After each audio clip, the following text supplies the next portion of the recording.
Hi, I'm Helen Bauer, and this is the Heart of Hospice podcast. The Heart of Hospice podcast is your source for compassionate and informative discussions about hospice and end-of-life care. I'm a certified hospice and palliative care nurse with over 15 years of experience. Whether you're a caregiver, someone with a serious illness, or you simply need to know more about hospice care, this podcast is for you. Join me as we explore all the aspects of hospice, from the details of caregiving to the emotional and spiritual dimensions of end-of-life journeys.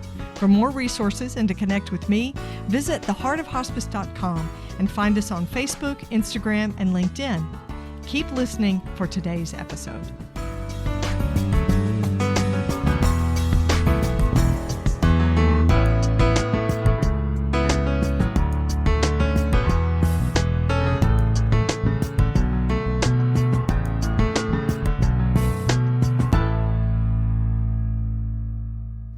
This is the Whole Care Network.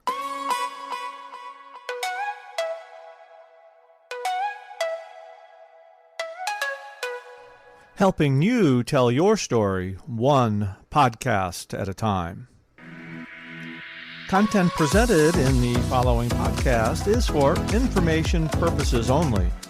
Views and opinions expressed in this podcast are solely those of the host and guest and may not represent the views and opinions of the Whole Care Network.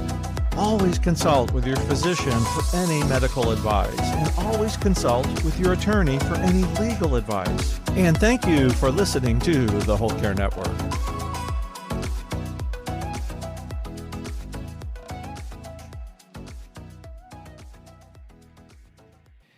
This episode of the Heart of Hospice podcast is being sponsored by bkbooks.com.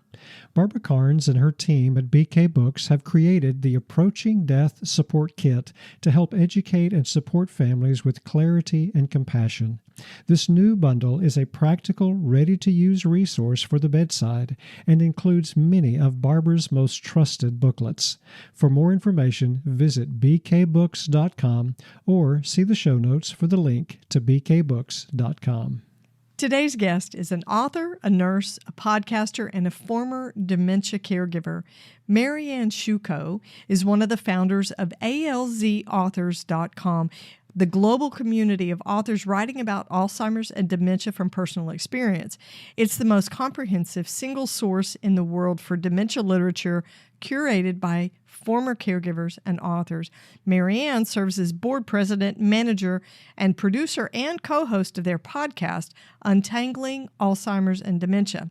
She's a registered nurse who's cared for hundreds of individuals and families impacted by dementia.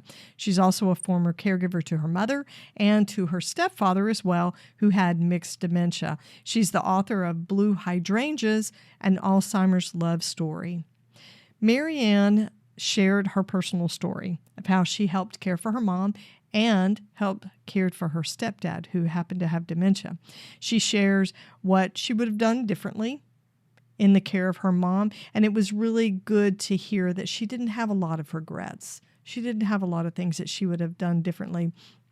She did admit that even though she's a healthcare professional, because she's a nurse, when the caregiving experience happened for her, all that nursing knowledge kind of flew out of her brain, and that was a challenging experience.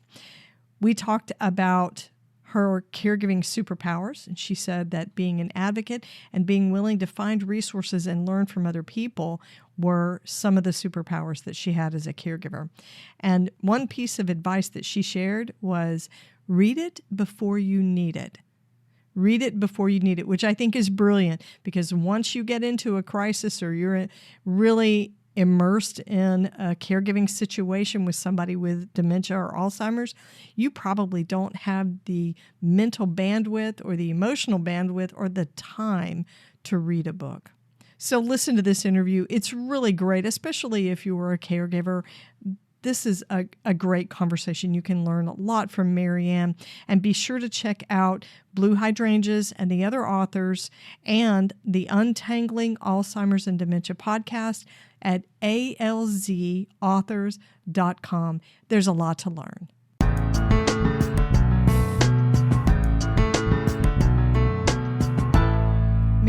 Marianne, welcome to the Heart of Hospice podcast. It's so great to have you with me.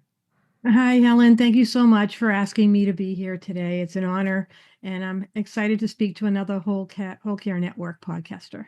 I know. It's so easy to interview another podcaster, I have to say. It makes it easy. Plus, you're a nurse, so yeah. We've got all the things in common.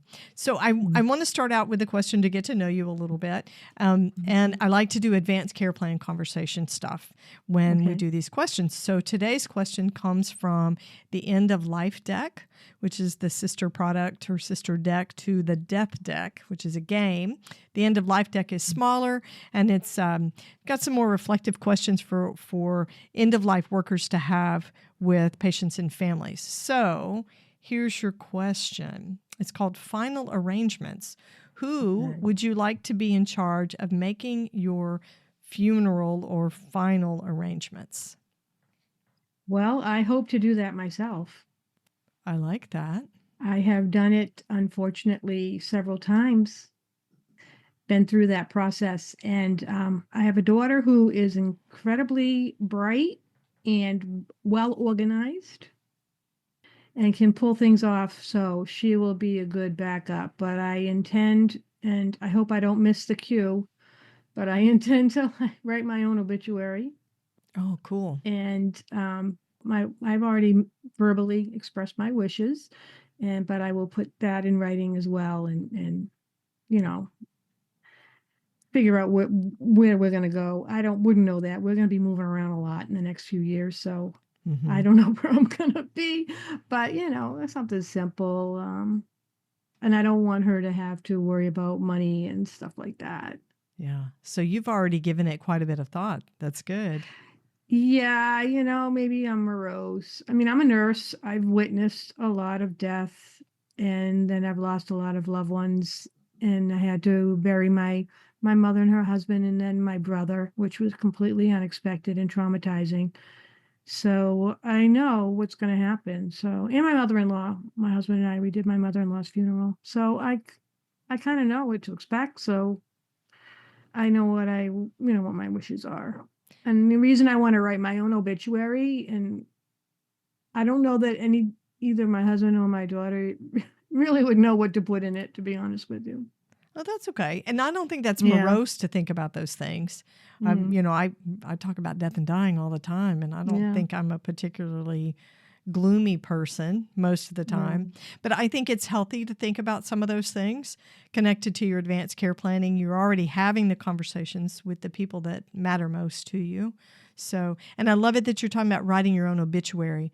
I think sometimes we forget that an advanced care plan can also contain your obituary, so that your family wouldn't have to scramble to put details and dates and things together later on. Exactly. And also as kind of a way for you to kind of review your life, your accomplishments and things like that, to understand a little bit more about where you've been, what you've done. Did you do the things you would have liked to do? And then if you find out that I haven't, now is there still time for me to do that? I hadn't thought about it that way, but that's really a great thing. To do a little reflection about your life and look at your so-called bucket list and see what's not listed in your obituary that you want to add to it. That's pretty cool. I like that. Okay. So you're what I call a recovering caregiver, a former caregiver. Yeah. Yeah. And you've got a story to tell, which you did because you've written a book and you're talking on the Alz Authors podcast. But tell me your caregiving story and how you came to be such an advocate and an educator for people dealing with dementia and Alzheimer's.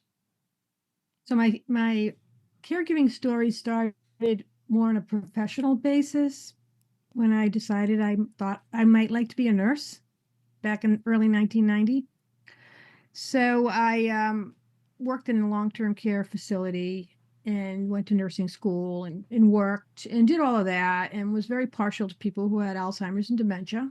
I had an aunt that I was close to who had that, and wrote my book, published it in 2013, Blue Hydrangeas, an Alzheimer's love story, based upon experiences I'd had with couples where the husband was the caregiver.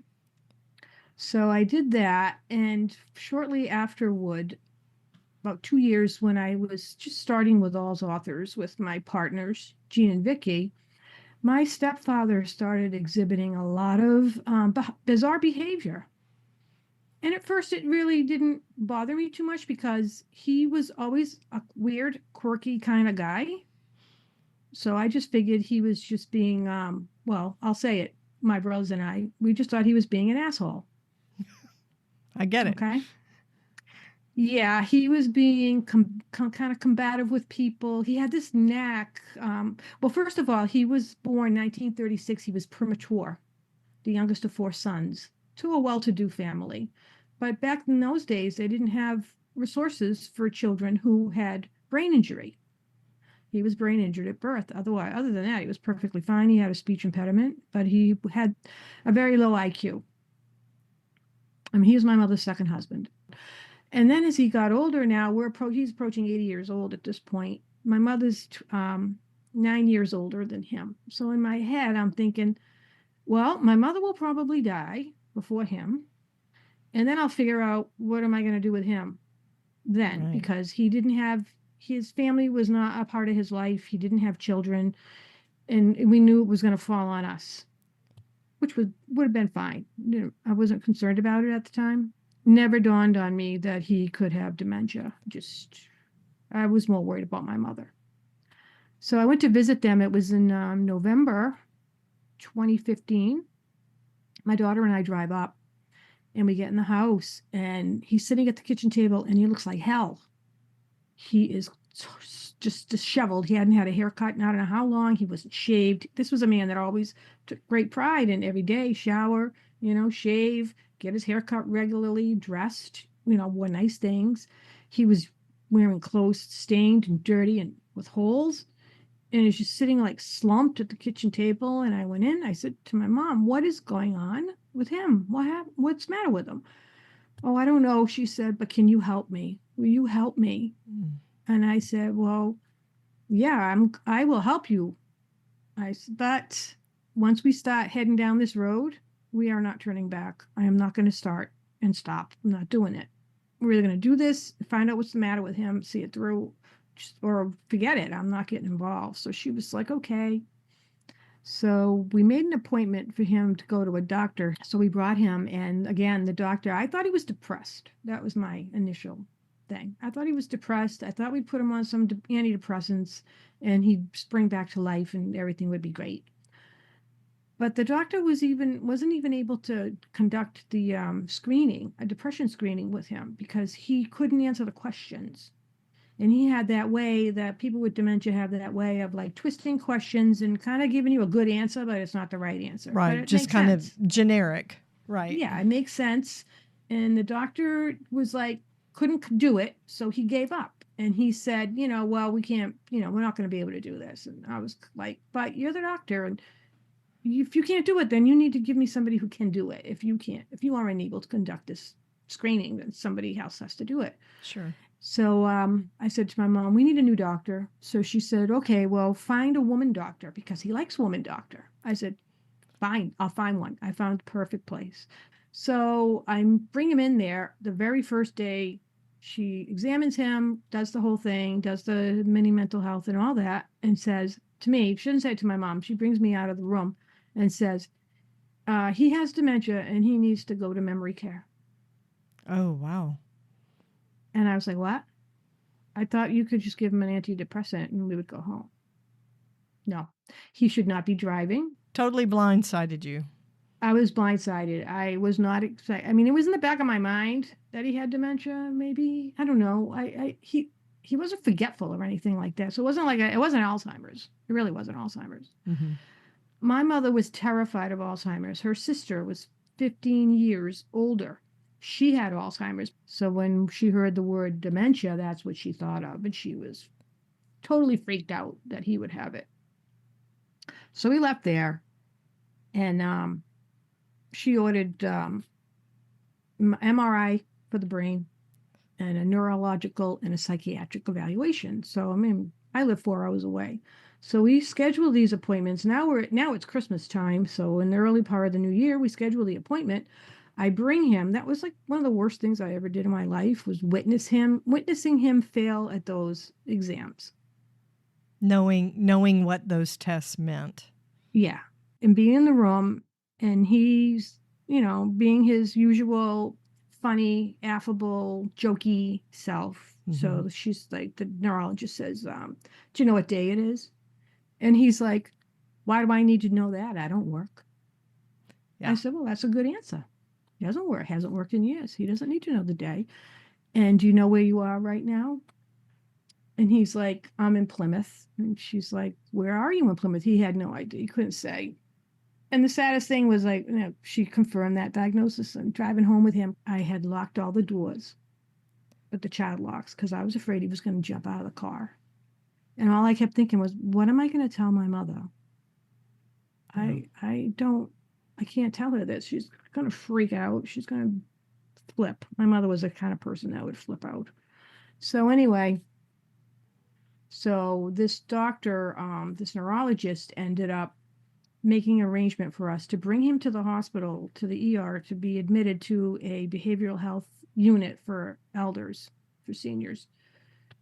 And that was a horrible, horrible night, because they didn't even know what was happening. Like, he didn't want to go. Like, we need to bring him to the hospital. It's at night now. It wasn't in the evening. My brothers went over there to take him, and I don't know what happened, but finally he agreed to go, and that was it. He never left. He never went home again after that night. He never went home. That is so sad. That really breaks my heart. He never went home again. He was there for 5 weeks. He was diagnosed with mixed dementia, and we had to place him in a nursing care facility. Wow. And that lasted, he went into the nursing home in March, I think, or April of 2016, and then died in January 2018, and my mother died in August of that year, 18. So it went on for about 2.5 years.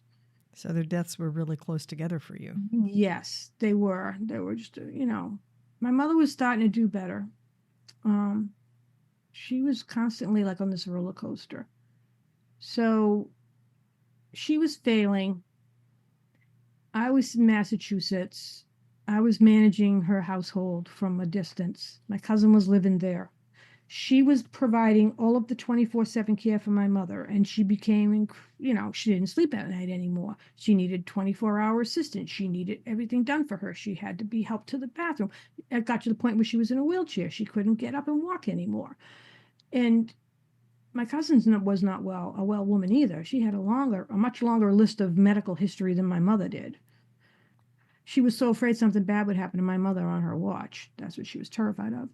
So she says, I can't, I'm leaving. I have to leave at the end of the month. So I said, fine.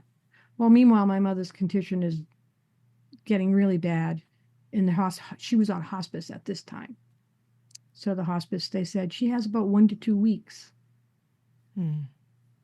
So we were like, okay, what are we going to do? So I wanted to arrange a system of care where my brothers and I would stay there and take care of her. But one of my brothers worked full time. He had a huge job.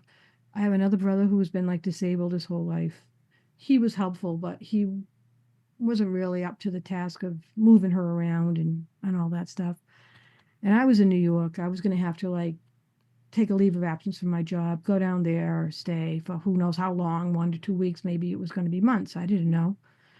And we tried, and then we just realized this isn't going to work. She needs to have 2 people present at all times, and we can't guarantee we're going to have that. Even with paid caregivers, we might be able to get 1 person, you can't even always count on them to show up and be there when they're supposed to be there.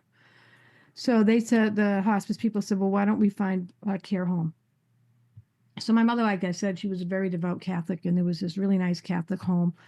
And that's where she ended up going for what we thought would be 2 weeks. 2 weeks after she gets there, my brother, who was did not want her there and couldn't bear to see her there, him and his girlfriend, she was a nurse, they had her up and walking. They had her off the oxygen. And my brother said, I'm taking her home. Send her to rehab. The people at the nursing home said, send her to rehab. She's on hospice. She can't go on rehab. I said, take her off of hospice, put her on rehab. They said, we don't know how to do that. That's never happened here before. I said, well, you better figure it out. So they did. They put her on rehab, and 2 months later, she left that place, and she went home to live with my brother. Oh, that's the roller coaster of caregiving. Yeah, the hospice to rehab story. So that was a lot. So she ended up, she went home, and then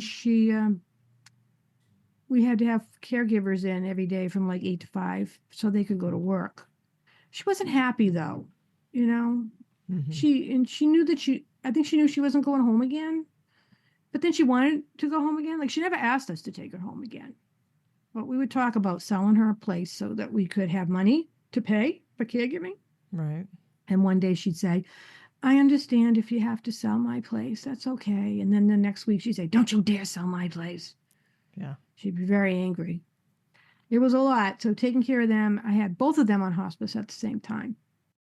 We're going to break for just a minute. This isn't the end of the episode. There's more to come, so stay connected.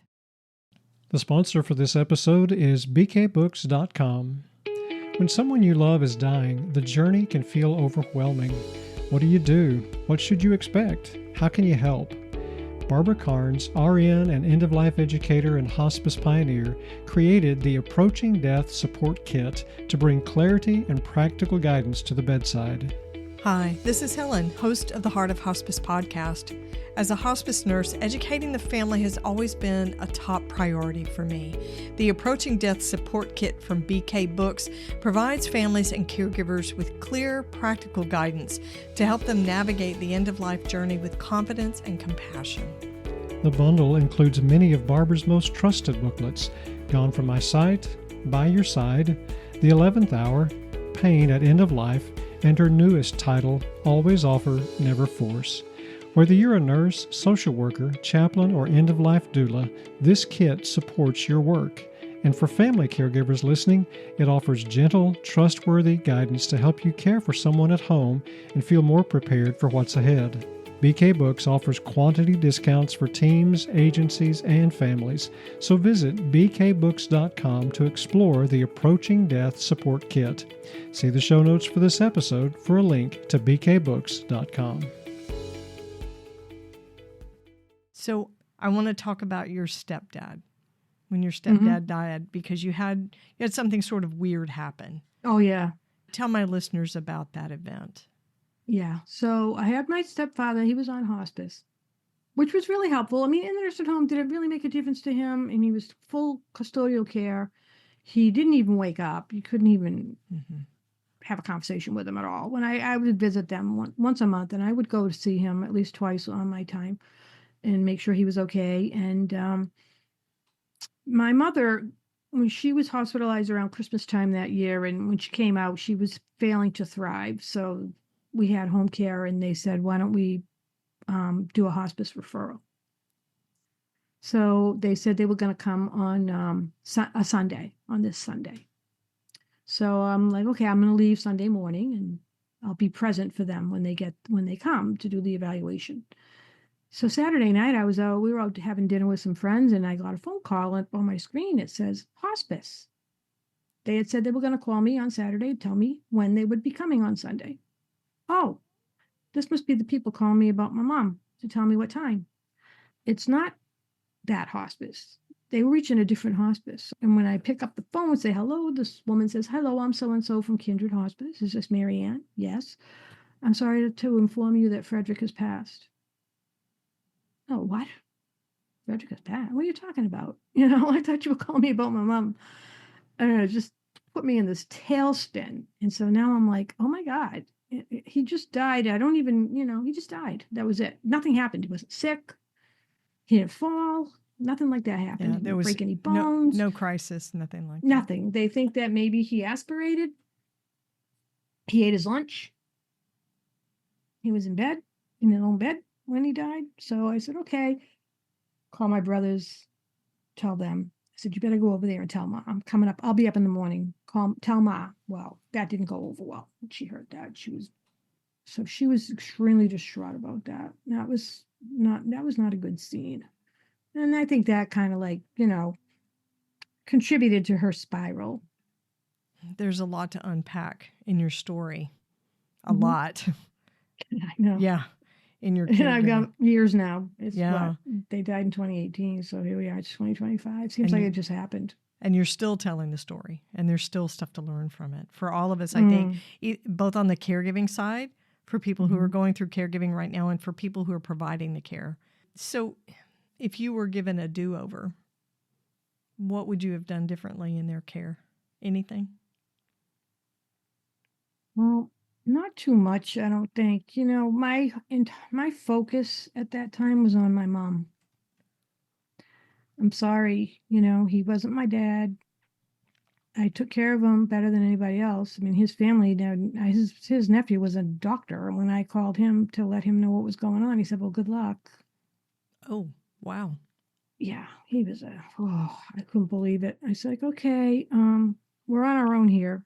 I just focused on her. I just wanted her life to be as serene and as routine as it could be. I did not want her to be disrupted. So I managed to keep that going. But one of the things I kind of wished we had done differently, and this was her wish, it wasn't mine. I wanted her to go to an assisted living because I think she would have done better and thrived better if she were in an environment where there was more stimulation. Right. Some socialization. Yeah, it was just her and her niece, and she was a good person, but she wasn't a trained caregiver. Right. She had her own issues. She had her family coming and staying, children, took grandchildren, stay for the weekend and stuff. My mother didn't want that. She wanted to be quiet, but she didn't want to complain about it. So by that time, it was too late. I was looking around and trying to find places and trying to figure it all out. And then when they decided they were going to do this, then it was off the table. But I think she might have done better. And then she would have been under the care of trained eyes. Right. She would have had more of a social life. She was a very social person. I think that as she got older, she lost her hearing, and then her vision was impaired.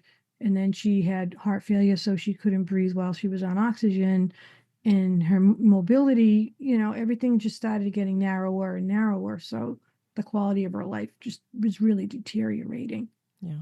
So let me ask you, what are 3 of your caregiver superpowers? You had a very intense experience. Yeah. What are 3 of your caregiver superpowers? I'm a nurse, so I have volumes of knowledge. I like that one. But I will say that when even if you are a nurse or a doctor, healthcare professional, you know all the books and everything. When it happens to you, everything you know just goes out the window. Now Right. it's your person. You can be very objective when it's somebody else's mother or somebody else's life.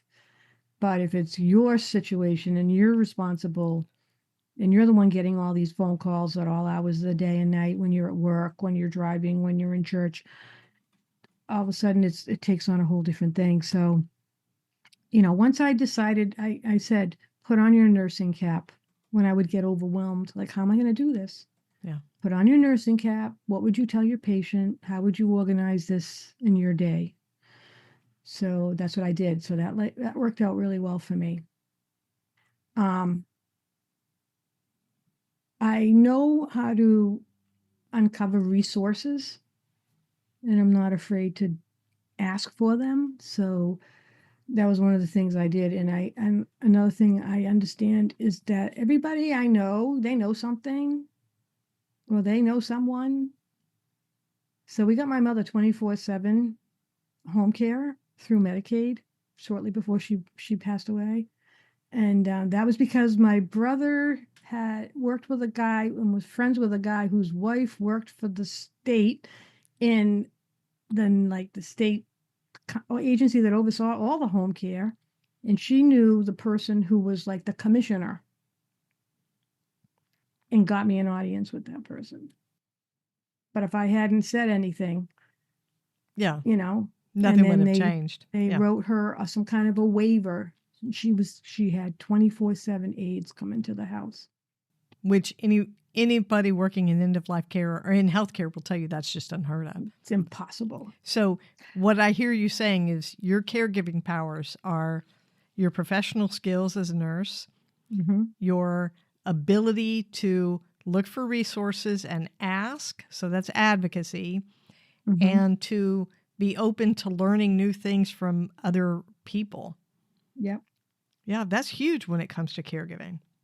Yeah, and that might not even be what people even think about. Like they're thinking more about the day-to-day physical load. Right. But advocacy and communicating on behalf of your person, that's just sort of built into the job description of a caregiver.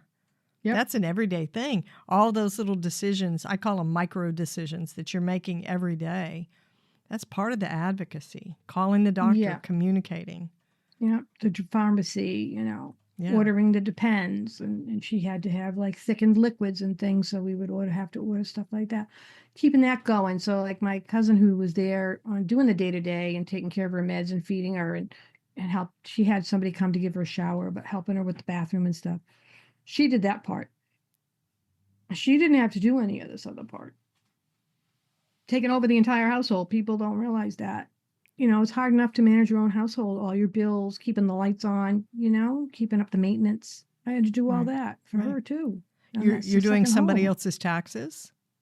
Yes, it's a second home. Yeah, it's a whole second life. You have to take managing care their of. bills. Absolutely. That was huge, trying to, organize that and everything. Caregiving is a big job, even when it's simple. Right. And it's never simple. No, it's never simple. That's good. So tell me, what was during your caregiving experience your healthiest go-to self-care habit? Well, I lived far away, which was a good thing and a bad thing. I mean, I would have loved to have been able to pop in over there every day and, but that wasn't possible. And I would make that trip. It took about 4 or 5 hours, and most of the time by myself. So I had a lot of time to think and unwind on the road. But I had my job. I work in a college, community college, and in the health office, I'm a campus nurse. So that kept me really busy being around young people all the time. And it's very creative. And it's a good job. And I enjoyed it. I enjoyed the people I worked with. So I had that going for me. And then I had my friends at Alz Authors. So at that point, we had been running that group since we started in 2015. So right around the time my stepfather's trouble started. And now, it's like 2018 when things are coming to a head, and we were really close at that time. And then I had the resources as we were developing this repository of resources. I needed them, and they were there for me, and working with the authors and getting to meet other people in my situation. So like I knew all along from the get-go that I was not alone, that this is a routine thing and millions of people are doing it. A lot of people, when they're in the middle of it, they think nobody else is doing this because maybe they don't know anybody else. None of their friends, their coworkers, other families, neighbors, they're not doing this, but I am. And so you feel like you're alone and you can't really get out, because that was like the thing with my cousin. I just have to get out. I have to get out. So when I would visit, she would like leave literally and go stay somewhere else for the time being, or she'd just say, I can't even go out for 20 minutes because I'm afraid she's going to be on the floor. So just not even having a minute to breathe. So I had like all of that available to me. I knew that I wasn't alone. I knew a lot of people in caregiving and dementia world. I knew where to find the resources. So that really helped a lot. And I had one author friend who said about the books, read it before you need it. People don't know that they need to understand about these things. But if you have elder parents or anybody that's facing a serious illness, I mean, it's worth your while to find a good book or a guidebook and start looking at it and understanding what's involved, like on the multiple levels that caregiving entails, so that you're not blindsided. Because most of the time when people enter this role, it's very suddenly and unexpectedly. All of a sudden you realize something bad happened and now I'm responsible keeping this person alive. Right. There's a realization of where things have gone. Well, and at that point, who has time? And you don't have time. No. And that time, that's the thing. You don't have time to learn it when you need it. You don't. That's true. So with With ALZ Authors, you basically built the resource that you ended up needing. Tell me about the work that you guys are doing and the podcast. Well, we started 2015. It was a 1-month project. And my partners and I, we really liked each other, so we decided to just keep it going, kind of like sporadically doing campaigns. And these were advertising and promotion campaigns that we did for our own books. It was not altruistic. It didn't start out that way. Until after, like, the first year, we did a couple of campaigns, and then the third year, I said, why don't we start a blog? We'll start talking to other authors about their books, and we'll call it Alz Authors. So we said, okay. So we were going to do, in June of 2016, we were going to do a new author every day, Monday to Friday, for 4 weeks in June. Can we find 20 authors? Well, we don't know, because nobody knows who we are. Maybe they don't want to write us a blog post. At the end of the month, we had more. We had done those 20, and we still had more coming in and waiting. So we said, let's just keep publishing the blog until we run out of posts. Well, I have posts scheduled now until June of this year. So all these years, you still haven't run out of posts. We never run out. We used to have to go looking for books, and now people come to us with their book, and they want to be in Alz Authors. Yeah, it's an amazing resource. How can my listeners find the podcast, check out the blogs? How can they connect with you? You just go to the website. It's alzauthors.com. And on the homepage, you'll see it's broken down. Like, you can find the blog posts with all the different authors. And the podcast is on there. You click on the podcast page. All the episodes are there. We're celebrating our 10th anniversary. So we're doing a giveaway. This is important. We're doing a book giveaway. Every month, we're going to give away a mini custom caregiver collection. And it's 3 books. The winner gets to tell us the category of book that they're looking for. So if, say, they're looking for a book about caring for their husband, we will provide the winner with 3 books about caring for your husband. Probably a memoir. Most of the books are memoirs. People really like to read other people's stories and see how they did it. So, if you go on the website, you can sign up for that. You can sign up for our weekly newsletter. We write all of our podcasts go in there, our special events. We do virtual events several times a year. We just did one last week. It was on the long haul, the long-term impact of caregiving. So it's for people that cared for more than 10 years.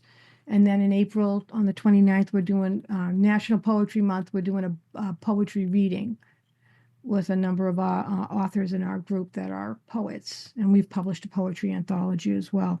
So you can find all that stuff on our website. Wonderful.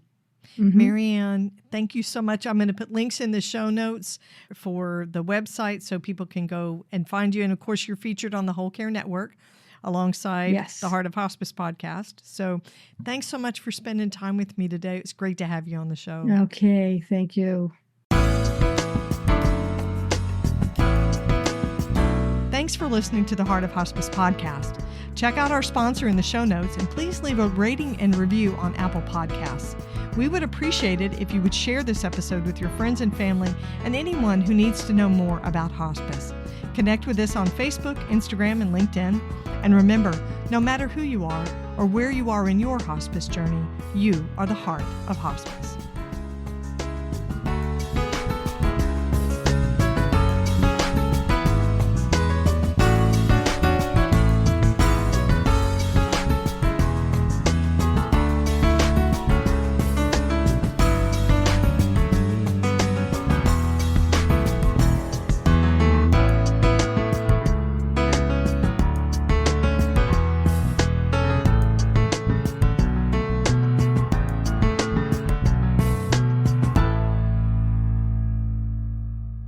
This is the Whole Care Network.